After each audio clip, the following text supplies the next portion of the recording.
Hey, everybody. I hope you're filled with gratitude today. I'm excited to share my thought for the day, as well as something I'm grateful for and something I'm excited about. Before we hop into the thought for the day, I want to share a quick clip from an upcoming episode of Hatching Creativity. In this clip, I'm speaking with Chris Wolfington. He's the founder of FinPay. And we're talking about taking information that you're required to collect and using it for more value or more revenue in your business. Here you go. I have to do this. All right. So I'm going to put in a process and some technology that checks this compliance box because I have to. The irony is, like most things, I think in business, if I look at it opportunistically, not only can I check the compliance box and say, consumer protection laws, in compliance. Inducement laws, in compliance. But if you're going to take the time to do it, why not do it right so that not only do you check those compliance boxes, but you actually get paid the money you're owed for the services you actually provided.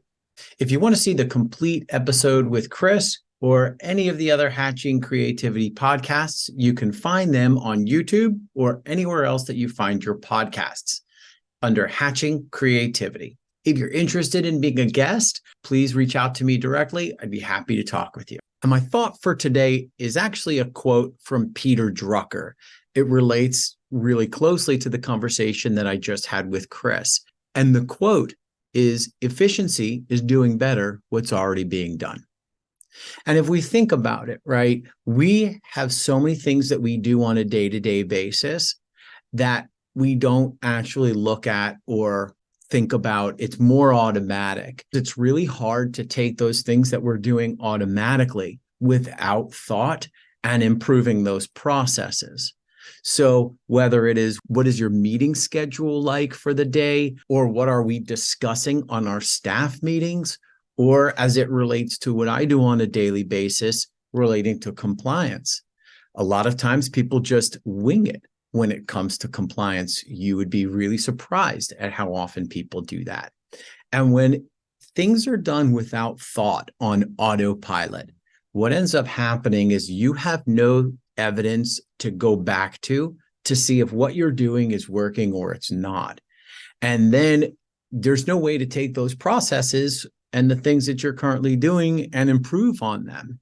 And you can really stagnate any kind of growth by living in this autopilot kind of situation. So what I try to do is I try to look objectively at things that I do on a day-to-day basis and make improvements. And some of the tools that I use to do that are video recorders from my Zoom meetings to re-listen to the conversations, see if there's anything that I can do to improve.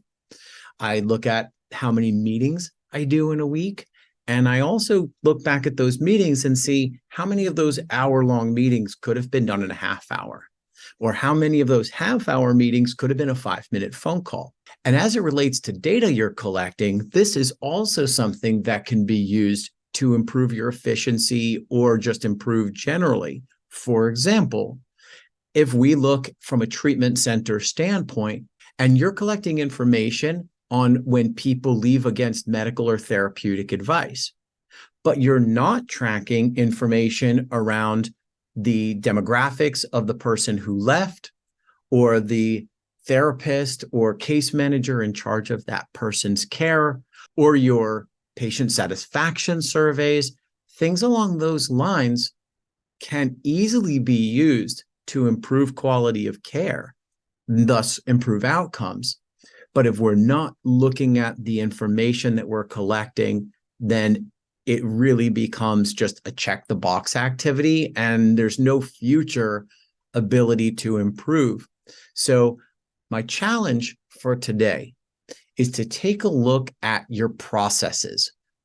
Don't have to look at a lot of things, right? I understand we have a million processes that we do during the day. Maybe choose one or two and think of a few data points that we can be looking at from whatever our chosen activity is. I do this with my sleep. I do this with my exercise. I do this with my nutrition. I do this with my meetings. These are some of the things that I'm doing to try to track myself and improve. And hopefully these are some suggestions that you can use.